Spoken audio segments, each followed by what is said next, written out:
Hello and welcome. As this is being released on Veterans Day, I would like to start by paying special tribute to all those who have worn the uniform and those that currently find themselves on the watch. Thank you for your service to our great nation. Yesterday was also a very special day for Marines past and present. It was the 246th birthday of our Corps.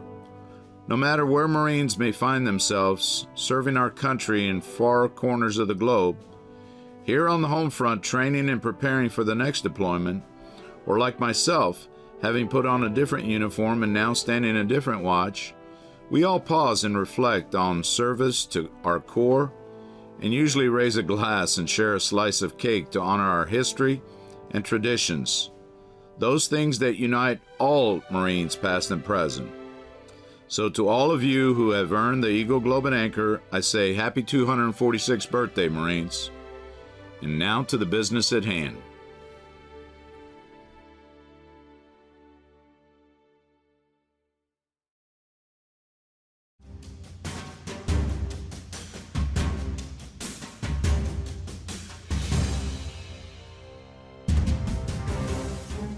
So you know what's interesting is I came to this country in 1973, March of 73. I was 10 years old. When did you come to this country, sir? February 22nd, 1972. Really? So you were a year ahead of me. But you stayed in New York. So I landed in Boston. We went on to California. You landed in Boston? Yeah. I prefer to just forget that. But here's the other interesting thing. You were born in... I was born in the Azores. In the Azores. Yeah. So I was 10 years old. I think both of our parents came here looking for a better future for their family and their kids. So you stayed on the East Coast and I went to the West Coast. So let's see, 70, so about 12 to 15 years later, I was back in New York, mid-80s, working with the recruiting station there, trying to find a few good men and women, and that's when you decided to join. So once again, our paths crossed, and here we are, 30-some years later. Equipping our Marines with the gear and ground combat equipment needed for the current and future fight is the responsibility of Marine Corps Systems Command and its supported PEOs. Overseeing the acquisition of boots to body armor, JLTVs to ACVs, and all of the unique technologies in between requires a unique and flexible leader. I'm honored today to host the individual who is responsible for nearly 3,000 acquisition professionals, both civilians and military, who make the magic happen to ensure Marines have the tools and the capabilities needed to be successful and as safe as possible on the evolving battlefield. A native of New York and a diehard Yankee fan, that's probably an understatement in my part. Sir, it's truly an honor to have you here, Brigadier General A.J. Pasagian. Thanks for joining us, sir. And first off, happy birthday. Happy birthday to you too, Manny. Happy birthday, Marine. Hoorah! You're looking good for 246. I'm telling you, don't let the hair throw you away here. Don't let it fool you. I'm doing the best I can. So let me ask you a little bit before we get started. I've got a few things I want to ask you about, but first of all, why'd you join the Marine Corps? I remember watching on the news in October of 1983, the bombing of our barracks in Beirut. And I was young, I was 15 at the time, and it really pissed me off. It pissed me off that something like that could happen.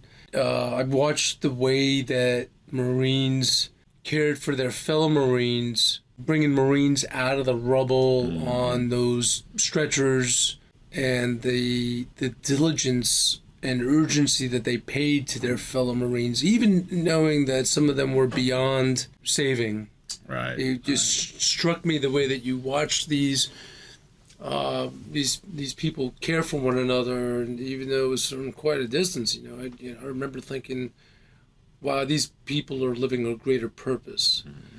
It wasn't until a few years later, and I got some teenage sort of, frustrations out of my system, that I realized that was something that was necessary in my life, and it was sort of a centering sort of, I think, moral kind of calling. I didn't know it at the time. But that was definitely part of the issue, part of the drive. Yeah, it's awesome. I was down in Albany, Georgia in '83, and you still remember those horrific images to this day. What's it like to lead an acquisition team? We're here to talk about acquisition, so let's just jump right into it, sir. Well, first, it's an honor. It's anytime you're in command of anything, especially as a Marine, and I'm biased as a Marine, it's a complete privilege to lead, and it's not something you take lightly. It's a happy burden, is what I would call it. It is a ton of challenge. It's a ton of, I think, solemn responsibility, first and predominantly to the Fleet Marine Force. We've all been out there, we've all served and noted things that we're missing, whether they're material in nature or training or facilities. And as any Marine, you don't want to forego any opportunity to improve, enhance, and make better our given situation. So we're really in a unique spot. We're in a unique position here to make remarkable advancements in this command. So it's an honor, it's a privilege to be able to sort of tap into resources, whether they be people or financial or just energy and vector, focusing people on the right problem to make a difference. That's an honor. And there's quite a bit resources at our disposal. And so you sometimes you pray and you seek some higher guidance and higher intervention to make sure that what you're doing is ideal or optimal for the people and the output. So I got to take you back a little bit. I think that's that you just described. I think the awesome responsibility and sense of duty that you have to lead this team. But I got to take you back a little bit. Did you ever envision yourself being where you are today? No, absolutely not. Absolutely not. I mean, the career track that I happened to undergo suits me, I think, perfectly for this privilege. It's when you combine the diversity of assignments and training combined with fleet experience. I'm a loggy who went to graduate school at Monterey for intermediate level school, studied information technology from an engineering vantage point, did my utility tour here, and then right after that was deployed to OIF and took advantage. I paid back to the payback kind of thing. Right. Some people call it paying forward. But whatever it is, you see this compounding series of benefit that I think comes to the Marine Corps. But I never would have envisioned, my thought was, I'm going to go to Monterey, Silicon Valley's hopping in the, mid to late 90s. I'm going to get out of the Marine Corps, make a ton of money, write a book like Bill Gates, and it's going to be fantastic. And alternatively, I think we've helped make a difference in the Marine Corps through, the tragedy of 9/11 and to what became a protracted fight, the global war on terrorism and the violent extremist organizations behind that. So I think we made quite a bit of progress in helping Marines get through all of that. So privileged, again, to get into a different phase of it from this point forward, of course. So the Marine Corps is in the middle of a generational modernization. What role does Marine Corps Systems Command play in that? And again, from you're leading this awesome team, and we're at a crossroads. But what's our role here? Well, I really like to view of our role as our commandant put it recently. In one of the most recent visits he made here to the command, the way that the Commandant Marine Corps understands it and describes it is pretty simple.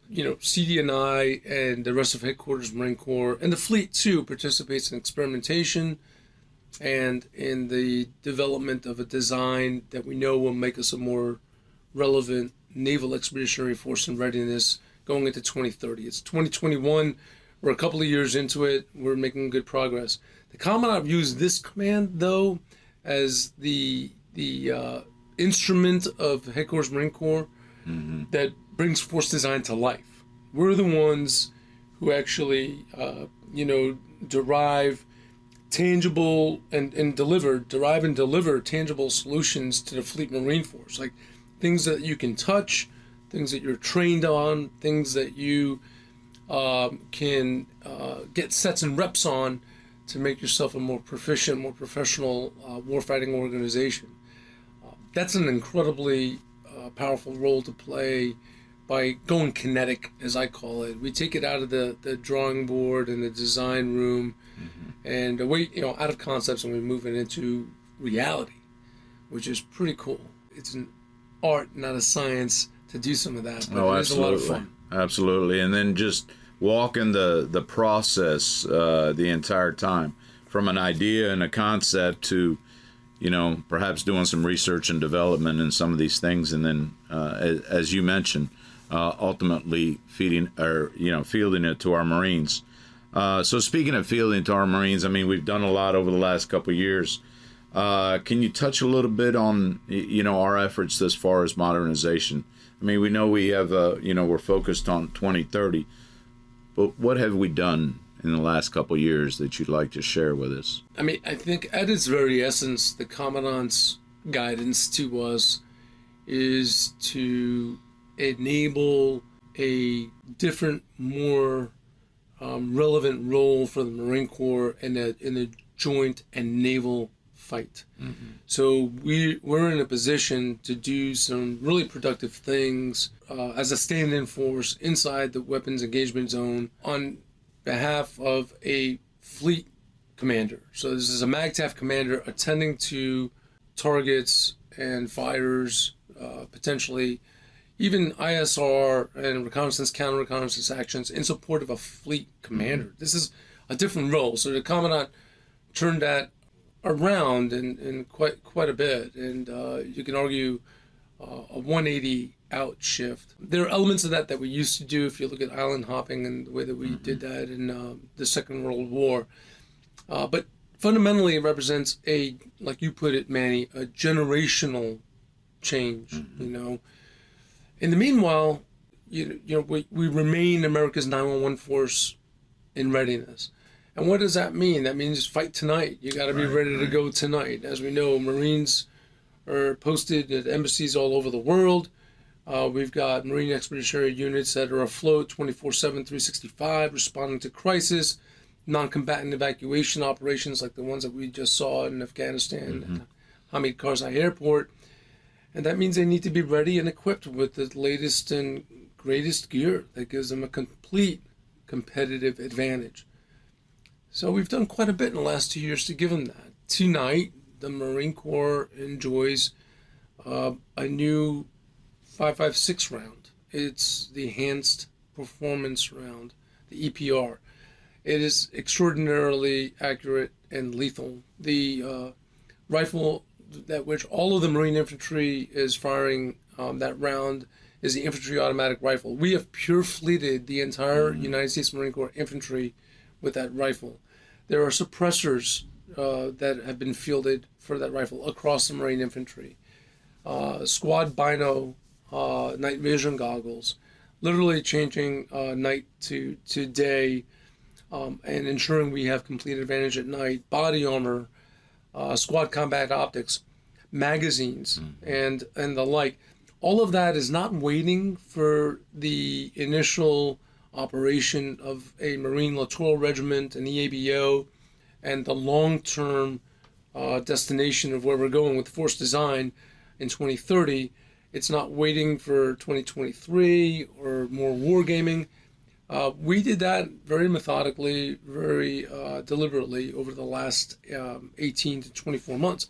And it's done. It's in the books. It's ready. Marines have that gear in hand today. And we're extraordinarily proud to do that, but it's also very important to note that, while we modernize for the future, we also have to modernize today for some of the most basics, and it all starts with the individual Marine, and that's important.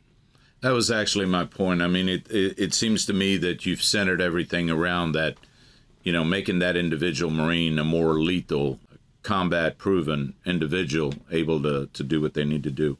There are several critical capabilities that are obviously key to Force Design 2030. Can you share with us some of what you're priorities are for the coming year or so as far as capabilities. I know we've gotten things like Nemesis off the ground and a few other things. Yeah, long-range fires and anti-surface warfare is important. There's a unique opportunity because of our positioning as a stand-in force and as a resource inside the weapons engagement zone to conduct fires and anti-surface warfare missions to affect sea lines of operation.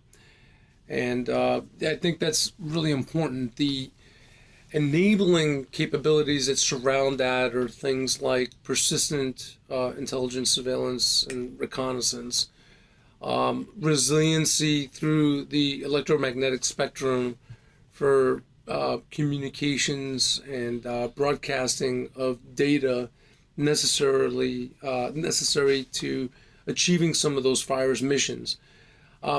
I believe that we should focus our energy today on the very basic data strategy that's necessary to accomplish those mission sets. So I think of it as, what our current Deputy Commandant for Information, Lieutenant General Levy, describes as, the worst day imaginable on the first island chain. Right. And that means austerity, that means very basic, rudimentary data that's required to do, I think, three basic things: shooting, moving, and communicating. So the shooting is through 9 lines. The movement is through maneuver, and your ability to maneuver really comes from situational awareness, and that comes from position location information. And then last, communicating largely through TAC chat and means that are going to be efficiently broadcast up and down the chain of command, starting at somewhere like the platoon, maybe company level, and then going up into the battalion and beyond. Those 3 functions, I think, are important, but deriving specifically the data elements down to like the bytes is really important in order for us to architect the data backbone that's necessary to throughput that capability. Other prevalent issues or technologies are things like artificial intelligence that are making their way into every element of our warfighting domains, whether it's intelligence or fires, and the advent of a different way of employing electronic warfare and electronic attack is incredibly important to disrupting an adversary and enabling our forces instead. So it's an exciting time. Most of it necessitates working with the other services. Right. And we do a lot of that between the Army, the Navy, and even the Air Force regarding celestial information systems and capabilities. Yeah, it's interesting because, the world has gotten much smaller. We've gotten much more connected everywhere you go. But obviously, as we get connected, we also come up with problems. The cybersecurity, for instance, it's got to be a challenge, not just from the IT perspective, but pretty much everything you do. It is. And, cyber has its basis. What I learned when I studied this stuff at the Naval Postgraduate School, it has its basis in what we call software. It's very ambiguous. It's not necessarily a tangible thing. So we have a little bit of a delay in understanding, I think, cognitively what that means. Our adversaries don't, and that's an exploitable avenue. So the risk management framework, the RMF, in my view, is a traditional approach as to how we can contain that risk. That's been a highly centralized concept, and where we centralize the authority to operate some of our systems. I think that technology has passed us by, and it's time to rethink and reform, risk management framework. To your point on cybersecurity, as any good PM, we take risks across the technical spectrum, whether it happens to be on the development of a capability and its performance, or its performance in the cyberspace. It could be in the physical domain or in the cyber domain.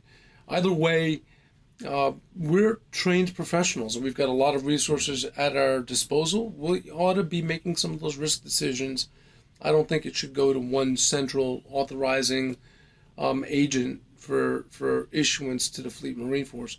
There's an awful lot that we know when we conduct our testing in and around our labs and our ecosystem of defense acquisition. So I think that's one area we can move a lot faster in and make better informed decisions in the process.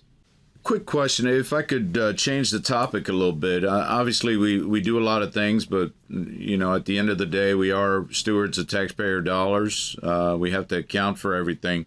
So support from Congress is critical, obviously, to the success of force design and ensuring that you have the budget you need to execute the programs. Can you tell us, how often do you interact with the Hill, and what's been their feedback to our current modernization effort? I've had, I think in this year, I've had 3 engagements with, well, I shouldn't say that, probably more, about 5 engagements with professional staff members or members who have asked about our progress and how we're doing and our intended actions on the force design programs or force design writ large. They're questions from this command, and I think mostly from headquarters, eventually return to a very basic call for what is your plan? Is it a defensible plan? Right. And if we're engaged, if we're in a legal binding agreement with a member of industry, the staffers and the Congress wants to know how the contract's doing. They want to know, what the status of the contract is. Are we getting what we're paying for? Right. And do we intend to then deliver, that production representative to the fleet, or are we going to go ahead and do further testing before making sizable or scaled investments? So I think what they're asking for is completely rational, it's logical, and we try and report the basics. I think having key communications with the staff and the members of Congress is essential to what we're doing, because they obviously will finance a well-engineered and disciplined plan, and I think that we have that in every program that we put forward. So we're happy to talk about it and look to seek to get more engagements and a consensus every step along the way. And they're talking to industry, and they're talking to their constituents who are in industry. So industry plays a critical role in our partnership in providing solutions to some of our most pressing needs. What's been the feedback from industry? And what are we looking for them to, continue to support us on this modernization effort? Yeah, the feedback from industry is, how do I increase my communication with you, largely? And that's been sort of eye-opening. When I first started hearing that was somewhat sobering, but also really welcome feedback. We don't get that kind of very honest feedback for whatever reason at times. And so I was really happy to hear, hey, we need to up our collective game in how you all are communicating your desires, your needs to the industrial base. So they want to know where they're going to put their resources and do some, spend their IRAD money to figure out what's coming down the pike in the next 4 or 5 years. So. That's right. And for a lot of good reasons over the years, whether it was through sequestration or, the global recession, we took a very inward look as to severe budget pressures and severe cutbacks and downsizing, call it whatever you want. And it probably put us at a different place regarding our communication strategy with most of industry. We went from doing regular advanced planning briefs to industry to doing very discrete and select industry days devoted instead to a point solution, like a very specific program. So I think it was sobering news when I heard that from a couple of industry partners who had told me that, and it caused me to, come up with an action plan that ensured complete and open communications with industry. Since then, I'm really proud to tell anybody there's not a meeting that we'll turn down. We'll take a meeting. If I can't accept it personally for whatever reason, calendar, travel, then I'll make sure that the appropriate expertise is there, at least at the kernel level, so that we gain some honest feedback and connect on it. That's great news. And I think the other thing, too, is so small business is a critical component of a lot of what we do. And often at times, many unique and sometimes revolutionary capabilities are found in small business. What's been your experiences in dealing with small business? And, if I'm a small mom and pop out there, what advice do you have for me? How can I get my technologies in front of you? Small Business Innovative Research, our SIBR's capability, that program is an incredibly, I think, lucrative approach if you're a small business who's facing obstacles to entry, otherwise into the traditional defense acquisition, at least the perception that it's difficult to enter. Nowadays, there are other transaction authorities and competitive prototyping phases and options that are open to us by some new statute in the recent actions by Congress that allow us to enter into OTAs with non-traditional, smaller business. But hub zones and other disadvantaged business operations are really advantageous for us. I think, it brings a really competitive labor market. It brings a competitive business market in certain industries where it's advantageous to actually enter into contracts with a very capable workforce. So some of the experience that I've had in there involved things like body armor and ballistic systems. We included systems that prevent the concussive effects that have to do with traumatic brain injury, but they are really capable at putting out products that have a life-saving capability, from what I saw, and you can broaden your production base pretty quickly using those small business or hub zones. That was the experience that I saw. There are other high-tech applications like water purification, atmospheric capturing of water that I've seen some small businesses do some remarkable work. Even in energy savings, a way to recharge lithium-ion technology that comes out of this small business sector can be an advantage for us. So I've seen remarkable progress there in the recent years. And I know I've worked closely with our small business team, and they do a lot of outreach to ensure people have the information. They do. It stimulates competition, and I think competition on any scale is a really good thing. It's the backbone of this nation, so we ought to do more of that. And especially when you stimulate that in a small business sector, man, you get some innovative thought and some people who weren't entering the market the day prior to come in and make some interesting proposals that you probably wouldn't have seen through some of the larger industry partners. So it's a good way of kind of exploring everything available to us. A lot of things have come out of people's garages. That's right. And I think we'll continue to see. Of course, I can't say that. Not a whole lot's come out of my garage, but that's good shit right there. You can bleep that out if you want to. I think it's fun and it's exciting. And the better part of that is you kind of laugh. But my point is we'll leave no stone unturned. So you can find your solutions through the other services, letting someone else do the really hard part of this work, which is non-recurring engineering. You want someone else to do all that R&D. You want to just reach in and benefit from the matured technology. sometimes you'll find, I think, that some of that is available in a smaller business environment too. That's great feedback. I appreciate that wealth of information there. Often at times, acquisition is a team sport, and you sometimes refer to the three amigos. I was wondering if you can elaborate a little bit and give us a better understanding of what you mean by the three amigos that compile this acquisition team. Yeah, so capability development and delivery, ultimately, I kind of look at it as a big chunk of force development for the Marine Corps.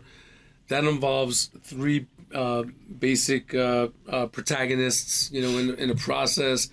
It starts with what the Commandant in his planning guidance calls a, very disciplined, analytical, and thoughtful wargaming and experimental phase in a campaign of learning. That's our Marine Corps Warfighting Lab. That's led by the CG there, who's Brigadier General Ben Watson, who is a very dear friend. And, they conduct a methodical and thoughtful approach as to what we'll put through science and technology lanes. As the Vice Chief of Naval Research, he has a vital role in the Department of the Navy's enterprise for where we reach in and grab technologies like that and experiment with. Some of those will achieve the maturity and the fidelity and requirements that come out of the second amigo, and that's the Director for Capability Development in Capability Development and Integration, just about a mile and a half up the road, down the road from us here in Quantico, and that's Brigadier General Eric Austin, who is also a very dear friend. And what he and his guys will do is validate that capability and plan and initiate the programming process for the financial strategy that's required to get that into a legal binding agreement in this command and our affiliated PEOs. So we're the third amigo, if you will, and what I would offer you is not everything will stand the test of time. There are some science and technologies, and experiments that are not going to be validated because they lack the fidelity, they lack the resources, and they don't compete as well as some others that enrich every fabric of the warfighting domain. So we ought to be highly selective in what we pull across and deemed to be the most impactful. But doing it with Marines that you've known for decades is really again going back to the burden and the privilege of command. It's just amazing, and it's actually a lot of fun. We're really good friends. We're close. We talk a lot, and I understand it's the time of your life. I understand there's activities that go on at a little cul-de-sac that you all. Yeah, we get together. The kids normally play in the cul-de-sac, but it seems that the generals come out there and take over those parking spots in the cul-de-sac. Well, I'll tell you, it's a lot of fun being a general officer. And, there is a lot to be said in something like that. I mean, there's, a unique opportunity to affect the trajectory of our Marine Corps. Holy cow. And we take it seriously. We have a lot of fun in the process. At the end of the day, egos are completely set aside, and we do what's right for the institution. That all happens right here in Quantico. But the beauty of that is, in other organizations, whether it be commercial in nature or, other defense departments, agencies, and services, you're doing that in all corners of the continental United States or maybe the globe. We do it right here in the little town of Quantico. And for that, I think there's an advantage. There's a advantage, and there's a very close-knit camaraderie and esprit de corps that you leverage when you do something like that. But you combine the totality of our commands and the organizations, and you quickly start to recognize that our reach is really only limited by our imagination. So it's a shitload of fun, is what I would say. I hope the beeper's working. Yeah, me too. I don't care if it's working or not. You can broadcast that all you want. I got to ask you, sir, you've been the commander now for a little over 3 years. I know you've had many goals and objectives when you took the helm, but can you share with us a few of your more memorable accomplishments? And is there still a few things you're focused on? I really believe that, thanks for that question, Manny. That's really awesome because we've worked really hard. I think one of the most important resource going in any organization like this has to be your people. And the intellectual capacity that goes with the people is our most prized advantage when it comes to the global competition that we're facing today. And I'll put this workforce ahead of the line any day. We recently established our own human resources capability inside of this command. That was a long, hard, fought objective. We worked at it. I'm talking to previous commanders of this command. That was something that we tried to do as far back as 3+ decades ago, so over 30 years ago. And the fact that we achieved that is testament to Miss Leslie Ferguson, our most amazing comptroller, and she leads ultimately one of her divisions is our human capital and management division. Just extraordinary people who have an impact on people who and Marines who haven't yet even joined this organization will benefit from that investment in the acknowledgement of the specialized skill set and talent that's required to execute this very important function known as Marine Corps acquisition. That's something that I'm really proud of. Another incredibly prideful moment we just achieved this month. Well, a few weeks ago in October, but the Commandant of the Marine Corps signed a Marine Corps order on Marine Corps acquisition. We wrote it. And here in this command, we worked very diligently over the last over a year with all of Headquarters Marine Corps. And the reason this is remarkable is our last Marine Corps order on acquisition was confined to the internal conduct of acquisition to this command. Right. This one goes outside of this command. It leverages what the Department of the Navy puts forward for instruction, the DoD, and of course law, what law says that we must do. And we described all of the various transition points in and amongst Marines and the Department of the Navy. I think it's an incredibly deep-reaching document. And what I tell senior leadership is, I don't think you can appreciate, the long-lasting benefit of what we just did. But if we articulate the authorities and responsibilities that each element of Headquarters Marine Corps performs, and this command, our PEOs, maybe even other PEOs, in the pursuit of, tactical advantage for that individual Marine, holy cow, we can make a lot of speed and streamline, flash to bang for fielded equipment in the meat hooks of Marines, as we say. But those two things are probably at the top of my list. The materiel and how quickly we field some of the newest technology that's changing, literally, I think, changing the globe and impacting elements of the world as we know it.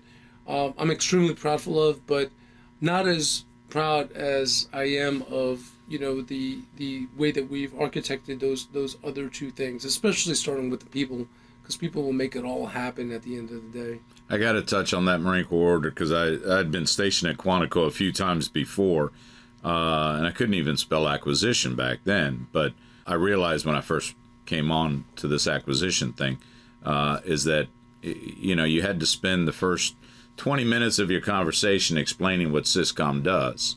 Yeah. And what we bring to the table. I'm maybe a little biased, but I think that order is going to go a long way to giving a broader understanding to the rest of the Marine Corps of the things that we do here at Systems Command. Right, and then the other part of it, Manny, is we also lay in the other Headquarters Marine Corps offices who also have a very solemn and a critical role in the process. So they contribute to that process in a very meaningful way. It's incumbent on us who, we're at the action end, right? We're the ones who bring forces onto life. Since we're the ones who are, going kinetic, I think we owe it to them at the onset to tell them how they can best contribute and help the cause. Because if it's a teamed approach, if we've got unity of effort and we've aligned our resources and we're all sort of operating in the same, vector, we'll get there a whole lot faster. It'll be a whole lot more efficient, and then you probably get a lot of laughs at it in the meanwhile. It's a good way to think of it. Sir, I got to tell you, I think we're about time, but we're not going to let you go quite yet. This has been very insightful. It's always a pleasure having a conversation. You're usually yelling at me about the Yankees or something. Yeah. And we didn't get a whole lot of Yankee stuff in here. No. But no, sir, I thank you for taking the time, sharing some of your thoughts and some of the things that we're doing here at Marine Corps Systems Command. But before I let you go, we do have one thing we like to do here, and that's our lightning round. Okay, I'm ready. Let's go. Drum roll, please. So first off, what's your favorite duty station? Camp Pendleton. I really had a great time at Camp Pendleton. It was just... Thought you were going to say Monterey. Well, but that's close. Yeah, Monterey's close. I met my wife in Monterey, so it should probably be at the very top of my list. But Camp Pendleton was extraordinary. You get to deploy to a lot of different places out of that particular location, and Southern California. It's hard to dispute anything further from that. But I will have to say, I'll probably take an alibi.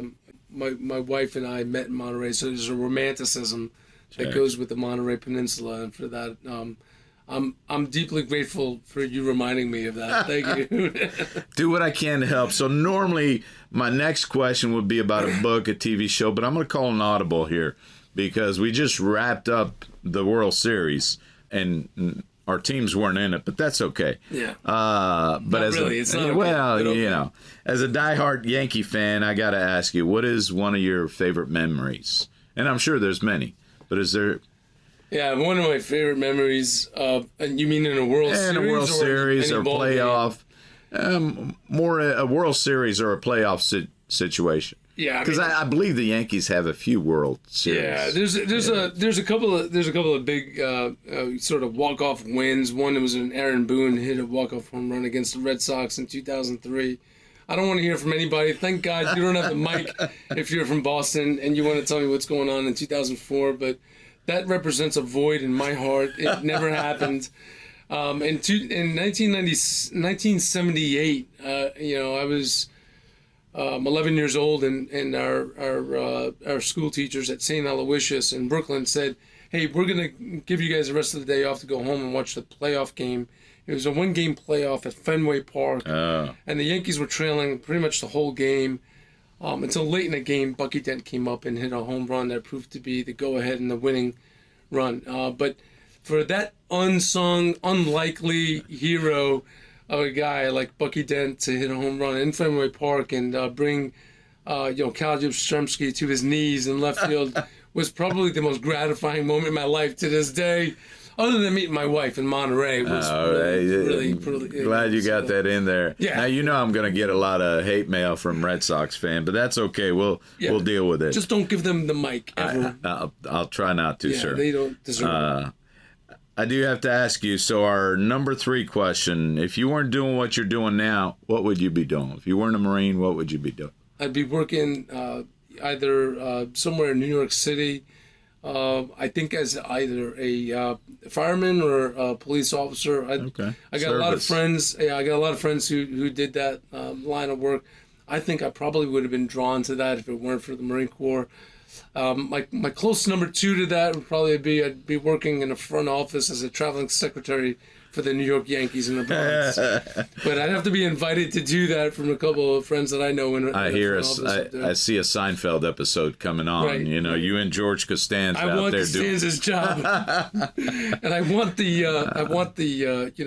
the spacious bathroom that he enjoyed. Oh, absolutely. From the Steinbrenner family. That would be my goal. And lastly, I got to ask you, if you could have any superpower, what would it be? I'd probably, if I had a superpower, I'd clone myself and divide myself equally amongst my wife and children. So I could spend all of my time. My wife probably wouldn't like it, but I know my children would. But they're probably the most important aspect of my life, and I love spending time with them. And I wish I could spend, all day with them, each and every day. It's the most fun in the world. Being a father is probably one of the most gratifying things that I've ever been exposed to, and it's really a lot of laughs, and it's something that I wake up and savor and relish every single day. So I'd probably do that. That one caught me a little bit off guard. I got to tell you, I couldn't agree with you more. And you get to live it again once you become a grandfather. So as somebody who recently did. Congratulations, man. Thank you. I appreciate that. Sir, this has been enlightening. Thanks again for taking the time to join us. And hopefully we'll have you back at another time. Yeah, I appreciate it. Bring me back, and we'll have some more fun together. Semper Fi. Hoorah. Happy birthday. Happy birthday. Well, this concludes another episode of Equipping the Core. I hope you've enjoyed our conversation today. If so, please take a couple minutes, leave us a review, subscribe, tell your friends about us. Till next time, Manny Pacheco signing off.